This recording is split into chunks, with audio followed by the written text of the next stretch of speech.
ಆಗ್ಲಿಲ್ಲ ಸ್ಮಿತಾ ಅವರೇ. ನನಗೆ ಆಗಬೇಕಾಗಿರೋದು ಏನು ಅಂತಂದ್ರೆ ಪಾಕಿಸ್ತಾನದ ಸೈನಿಕ ಠಾಣ್ಯಗಳ ಮೇಲೆ ದಾಳಿ ಆಗ್ಬೇಕು. ಅಕಸ್ಮಾತ್ ಈ ಪ್ರಿಸೈಸ್ 9 ಅಟ್ಯಾಕ್ ಆಗಿ ಇಲ್ಲಿಗೆ ಭಾರತ ನಿಲ್ಲಿಸ್ತು ಅಂತಂದ್ರೆ ನಿಜವಾಗ್ಲೂ ನನ್ನ ಮನಸ್ಸು ಅರ್ಧ ತೃಪ್ತಿಯಿಂದ ಕೂಡಿರುತ್ತೆ ಅಂತ. ಪಾಕಿಸ್ತಾನಕ್ಕೆ ಗೊತ್ತಾಗ್ಬೇಕು, ಭಾರತದ ಒಬ್ಬ ನಾಗರಿಕನ ಬಲಿ ತೆಗೆದುಕೊಂಡ್ರೆ ಭಾರತ ನನ್ನ ಮೇಲೆ ಏರಿ ಬರುತ್ತೆ ಅಂತ. ಅಮೆರಿಕ ಸುಮ್ಮನೆ ಇರುತ್ತೇನು? ತನ್ನ ನಾಗರಿಕನ ಯಾವ್ದಾದ್ರು ದೇಶದಲ್ಲಿ ಬಲಿ ತೆಗೆದುಕೊಂಡ್ರೆ ಅಮೆರಿಕ ಆ ದೇಶ ಬರ್ಬಾದ್ ಮಾಡೋದಿಲ್ವಾ? ಭಾರತ ಹೇಳಬೇಕು, ನನ್ನ ದೇಶದ ನಾಗರಿಕನ ತಂಟೆಗೆ ಬಂದ್ರೆ ಜಗತ್ತಿನ ಯಾವ ರಾಷ್ಟ್ರವಾಗಿದ್ರು ನಾನು ಬಿಡೋದಿಲ್ಲ ಅಂತ ಭಾರತ ಹೇಳಬೇಕಲ್ಲ. ಅದಕ್ಕೆ ಬರೀ ಉಗ್ರರನ್ನ ಕೊಂದ್ರೆ ಸಾಕಾಗೋದಿಲ್ಲ. ಪಾಕಿಸ್ತಾನಕ್ಕೆ ಇನ್ನು ಮುಂದೆ ಕೈ ಕಾಲು ಚಾಚಲಿಕ್ಕೂ ಕೂಡ ಅದಕ್ಕೆ ತೊಂದರೆ ಆಗುವಂತೆ ಕೈ ಕಾಲನ್ನು ಮುರಿಬೇಕಾಗಿದೆ. ಐ ಥಿಂಕ್ ಭಾರತ ಅದಕ್ಕೋಸ್ಕರ ರೆಡಿ ಆಗಿದೆ ಅಂತ ನನಗನ್ಸುತ್ತೆ. ಈಗ ದಂಡು ದಾಳಿ ಕಟ್ಕೊಂಡು ಅಯ್ಯೋ ಅವ್ರು ಕೋಮುವಾದಿ, ಅವ್ರು ಹಿಂಸಾವಾದಿ ಹಿಂಗಂತ ಬಿಟ್ರು ಅಂತ ಶುರುವಾಗತ್ತೆ ನೀವು ಈ ಮಾತು ಹೇಳಿದ್ರೆ, ಅಥವಾ ಕೇಸ್ಗಳು ಬಿದ್ದರೂ ಆಶ್ಚರ್ಯ ಇಲ್ಲ ನಮ್ಮ ನೀವು ಹೇಳ್ದಂಗೆ ಸರ್ಕಾರದ ಕಡೆಯಿಂದ. ಗೊತ್ತಿದೆ ಈ 0.5 ಫ್ರಂಟ್ ಇಲ್ಲೇ ಕೂತಿದೆ ಶ್ರೀಲಕ್ಷ್ಮಿ ಅವರೇ. ಅವರು ನಮ್ಗಳನ್ನ ಮಾತಾಡಿಸುವಂತ ರೀತಿ ಹಾಗೆ. ಆದ್ರೆ ನನಗಂತೂ ಸ್ಪಷ್ಟವಾಗಿದೆ, ಪಾಕಿಸ್ತಾನಕ್ಕೆ ಜಿಂದಾಬಾದ್ ಅಂತ ಹೇಳುವಂತವರಿಗೆ ಒಂದು ಸ್ಪಷ್ಟ ಸಂದೇಶ ಹೋಗ್ಬೇಕು. ಭಾರತದಲ್ಲಿ ಕೂತ್ ಹೇಳುವವರಿಗೆ, ನೀವು ಯಾರಿಗೆ ಜಿಂದಾಬಾದ್ ಹೇಳ್ತೀರೋ ಅದು ಜುಜುಬಿ ರಾಷ್ಟ್ರ, ಅದು ಭಿಕಾರಿ ರಾಷ್ಟ್ರ, ಅದು ಹೇಡಿ ರಾಷ್ಟ್ರ, ತಾಕತ್ತಿಲ್ಲದ ರಾಷ್ಟ್ರ. ಅದು ಭಾರತ ಒಳಗೆ ನುಗ್ಗಿ ಹೊಡಿತಾ ಇರುವಾಗ ನಮ್ಮಿಂದ ಬರುವ ಮಿಸೈಲ್ಗಳನ್ನ ತಡೆಯೋ ತಾಕತ್ ಅದಕ್ಕಿಲ್ಲ. ನ್ಯೂಕ್ಲಿಯರ್ ವೆಪನ್ಗಳು ನಮ್ಮ ಹತ್ರ ಇದೆ ಅಂತ ಹೇಳ್ಕೊಂಡು ತಿರುಗಾಡ್ತಾ ಇದ್ದ ಈ ಪಾಕಿಸ್ತಾನ, ಅದರ ಬಳಿ ಏನೂ ಇಲ್ಲ, ಅದು ಬರೀ ಬೊಗಳೆ ಬಿಡುವಂತ ರಾಷ್ಟ್ರ ಅಂತ ಒನ್ಸ್ ಫಾರ್ ಆಲ್ ಜಗತ್ತಿನ ಮುಂದೆ ಇಡಬೇಕು. ಮತ್ತು ಭಾರತದಲ್ಲಿರುವ ಈ ಪಾಕಿಸ್ತಾನಿ ಪ್ರೇಮಿಗಳಿಗೆ ಗೊತ್ತಾಗಬೇಕು. ನನ್ನ ಮನಸ್ಸಲ್ಲಿ ಅದು ಬಹಳ ಇದೆ, ನರೇಂದ್ರ ಮೋದಿ ಅದನ್ನು ಮಾಡ್ತಾರೆ ಅಂತ ವಿಶ್ವಾಸ ಇದೆ. ಚಕ್ರವರ್ತಿ ಸುಲೇಬೆಲೆ ಅವರೇ, ಒಂದು big war that we have already won, ಅದು ಯುದ್ಧ ಮಾಡದೆ ಗೆದ್ದಂಥ ಒಂದು ಬಹಳ ದೊಡ್ಡ ವಾರ್ ಯಾವುದು ಅಂತಂದ್ರೆ ಇವತ್ತಿನ ಸಂದರ್ಭದಲ್ಲಿ Jio political situation. So all over the globe ಒಂಥರ ನಮಗೆ ಜಿಯೋ ಪೊಲಿಟಿಕಲ್ ಸಿಚುವೇಶನ್ ಬಹಳ ಫೇವ್ರೇಬಲ್ ಆಗಿದೆ ಅಂತ ಮೇಲ್ನೋಟಕ್ಕೆ ಅನ್ನಿಸ್ತಾ ಇದೆ. ಇದು ನರೇಂದ್ರ ಮೋದಿ ಅವರಂಥ ಒಬ್ಬ ಬಹಳ ದೊಡ್ಡ ನಾಯಕ, ಸಮರ್ಥ ನಾಯಕ, ದೇಶದ ಒಳಗೂ ಆತ್ಮವಿಶ್ವಾಸವನ್ನು ತುಂಬಿ ನಾವು ಫಸ್ಟ್ ನಮ್ಮನ್ನು ನಾವು ನಂಬಿ ನಮ್ಮನ್ನು ನಾವು ಆತ್ಮವಿಶ್ವಾಸದಿಂದ ಕಾಣೋಕ್ಕೆ ಶುರು ಮಾಡಿದ್ರೆ ಇಡೀ ಜಗತ್ತು ನಮ್ಮನ್ನು ಆತ್ಮವಿಶ್ವಾಸದಿಂದ ಕಾಣುತ್ತೆ, ಆ ವಿಶ್ವಾಸವನ್ನು ನಮ್ಮಲ್ಲಿ ಇಡುತ್ತೆ ಅಂತ ಹೇಳೋದಕ್ಕೆ ಒಂದು ಒಳ್ಳೆ ಉದಾಹರಣೆ. ಸೊ ಅಂಥದ್ದೊಂದು ಜಿಯೋ ಪೊಲಿಟಿಕಲ್ ಸಿಚುವೇಶನನ್ನು ಫೇವರೇಬಲ್ ಆಗಿ ಟರ್ನ್ ಮಾಡ್ಕೊಂಡಿರುವಂಥದ್ದು. ನೀವು ಹೇಗೆ ನೋಡ್ತೀರಿ ಸದ್ಯದ ಆ ಪರಿಸ್ಥಿತಿಯನ್ನು? ನಾನು ನರೇಂದ್ರ ಮೋದಿ ಅವರನ್ನ ನಾನು ಮಾತಾಡುವಾಗ ಹಿಂಗೆ ಹೇಳಿದ್ರೆ ಬಹಳ ಜನರಿಗೆ ಕಿರಿಕಿರಿ ಅಂತ ಅನಿಸ್ಬೋದು. ಅವರೊಬ್ಬ ಗುಜರಾತಿಗಳು ಬಿಸ್ನೆಸ್ ಅಲ್ಲಿ ನಿಸ್ಸೀಮರು. ಯಾರನ್ನ ಹೇಗೆ ಹೋಲಿಸ್ಕೊಳ್ಬೇಕು ಅಂತ ಗೊತ್ತು.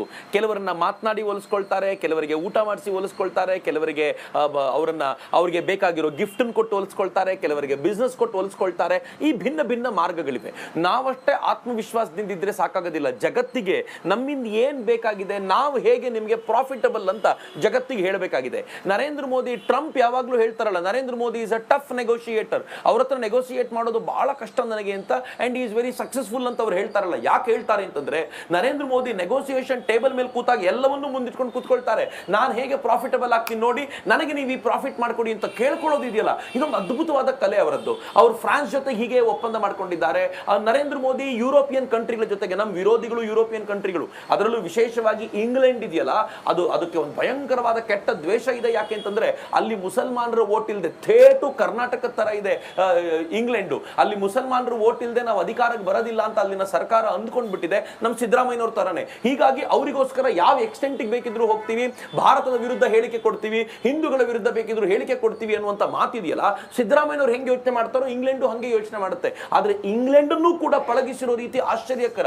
ನಿಮ್ಗೆ ಇನ್ನೂ ಆಶ್ಚರ್ಯ ಅನ್ಸುತ್ತೆ, Pakistan being a Muslim country, ಪಾಕಿಸ್ತಾನದ ಸಪೋರ್ಟಿಗೆ ಬಂದಿರುವಂತಹ ಮುಸ್ಲಿಂ ರಾಷ್ಟ್ರದ ಹೆಸರಲ್ಲಿ ನೋಡೋಣ, ಟರ್ಕಿ ಅನ್ನುವಂತ ಒಂದು ರಾಷ್ಟ್ರ ಆರಂಭದಲ್ಲಿ ಸಪೋರ್ಟ್ ಮಾಡ್ತು. ಅದೇನು ಕಂಡು ಬಿಡ್ತೋ ಭಾರತ ಗೊತ್ತಾಗ್ಲಿಲ್ಲ. ಇದ್ದಕ್ಕಿದ್ದಂತೆ ಟರ್ಕಿ ಹೇಳ್ತು, ಇಲ್ಲ ನಾನು ಪಾಕಿಸ್ತಾನಕ್ಕೆ ಯಾವ ವಿಮಾನವನ್ನು ಕಳಿಸ್ಲಿಲ್ಲ, ನನ್ನ ವಿಮಾನ ರೀಫ್ಯೂಯಲಿಂಗ್ ಆಗ್ಬೇಕಿತ್ತು, ಆ ವಿಮಾನ ಮಾತ್ರ ಅಲ್ಲಿಗೆ ಹೋಗಿರೋದು ಅಂತ ಟರ್ಕಿ ಹೇಳ್ಕೊಳ್ತು.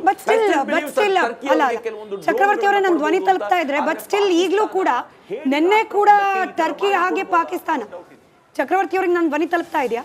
ನಿನ್ನೆ ಕೂಡ ಪಾಕಿಸ್ತಾನ ಹಾಗೆ ಟರ್ಕಿ ಕೇಳಿಸ್ತಾ ಇದೆ ಅಲ್ಲ ಧ್ವನಿ? ರೈಟ್. ಪಾಕಿಸ್ತಾನ ಹಾಗೆ ತುರ್ಕಿಯ ದೇಶದ ನೇವಲ್ ಫೋರ್ಸ್ಗಳು ಜಂಟಿ ಆಪರೇಷನ್ ಮಾಡಿದ ದೃಶ್ಯಗಳು ಹೊರಗೆ ಬಂತು. ಹಾಗೆ ನೀವು ಹೇಳ್ತಾ ಇದ್ದ ಹಾಗೆ ಆ ವಿಮಾನ ಲ್ಯಾಂಡ್ ಆದ ಸಂದರ್ಭದಲ್ಲಿ ಕದ್ದು ಮುಚ್ಚಿ ಆರ್ಮ್ಸ್ ಅಂಡ್ ಅಮ್ಯುನಿಷನ್ಸ್ ಅಂದ್ರೆ ಶಸ್ತ್ರಾಸ್ತ್ರಗಳನ್ನ ಸಪ್ಲೈ ಮಾಡಲಾಗ್ತಿದೆ ಅನ್ನೋ ಅನುಮಾನ ಈಗಲೂ ಇದೆ.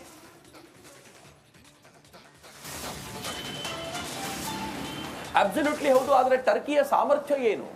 ಟರ್ಕಿ ನಮ್ಮ ಎದುರಿಗೆ ಎಲ್ಲಿ ನಿಂತ್ಕೊಳ್ಳುತ್ತೆ? ಟರ್ಕಿಯ ವಿದೇಶಿ ವಿನಿಮಯ ಎಷ್ಟಿದೆ?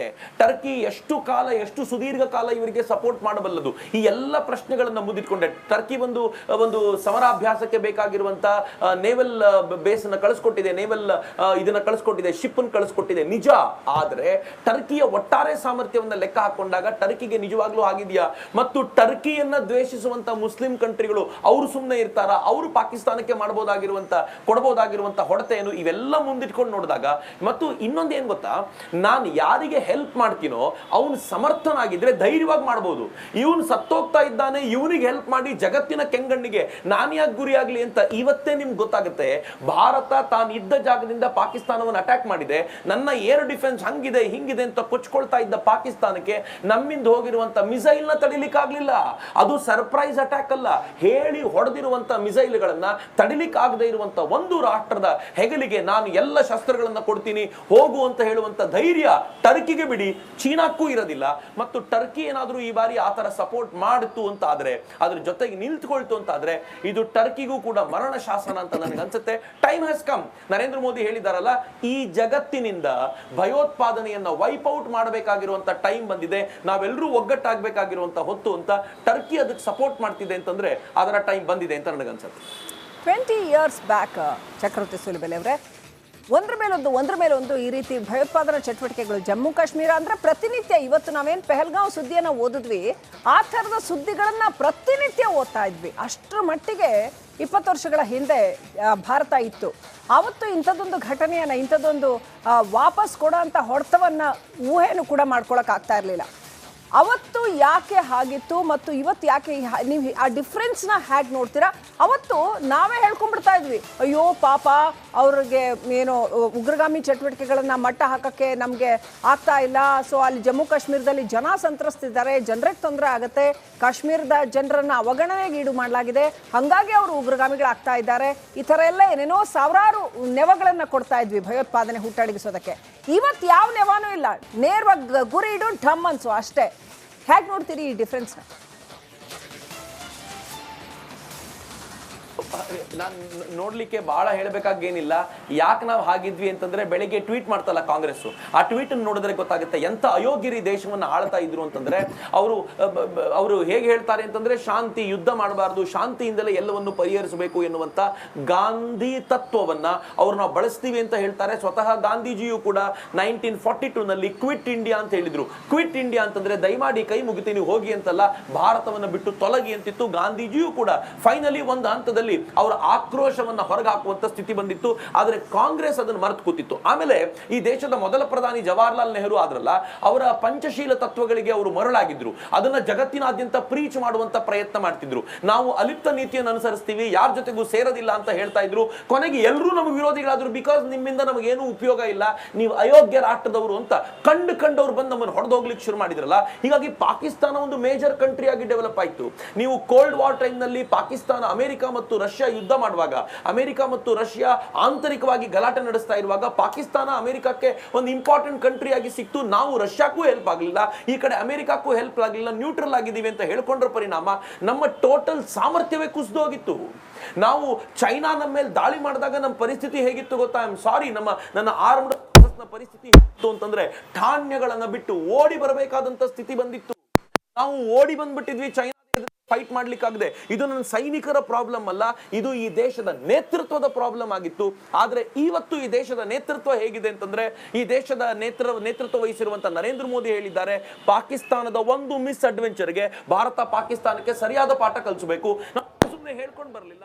ಸರ್ಜಿಕಲ್ ಸ್ಟ್ರೈಕ್ ಮಾಡಿದ್ವಿ, ಬಾಲಾಕೋಟ್ ನಲ್ಲಿ ಏರ್ ಸ್ಟ್ರೈಕ್ ಮಾಡಿದ್ವಿ, ಪುಲ್ವಾಮಾ ಆದ ನಂತರ, ಈಗ ಪೆಹಲ್ಗಾಂವ್ ಆದ ನಂತರ ಪಾಕಿಸ್ತಾನದ ಮೇಲೆ ದಾಳಿ ಮಾಡ್ತಾ ಇದ್ದೀವಲ್ಲ, ಇದು ಇಡೀ ಭಾರತದ ಮೊರಾಲ್ ಅನ್ನು ಬೂಸ್ಟ್ ಮಾಡುತ್ತೆ. ನಾನು ಬರೀ ಸೈನಿಕರ ಮಾತನ್ನ ಹೇಳ್ತಿಲ್ಲ, ಇವತ್ತು ಸಾಮಾನ್ಯ ಡ್ರಿಲ್ ಅಲ್ಲಿ ಅನೇಕರು ಭಾಗವಹಿಸ್ತಾರೆ. Of course it's not a mock drill. ನಾವು ಇದು ಎಕ್ಸಾಕ್ಟ್ ಡ್ರಿಲ್ ಅನ್ನೇ ನಾವು ಮಾಡ್ಲಿಕ್ಕೆ ಹೊರಟಿದೀವಿ. ಬಂದ್ರೆ ಏನಾಗುತ್ತೆ ಅನ್ನುವಂಥದ್ದನ್ನ ಈ ಡ್ರಿಲ್ ನಲ್ಲಿ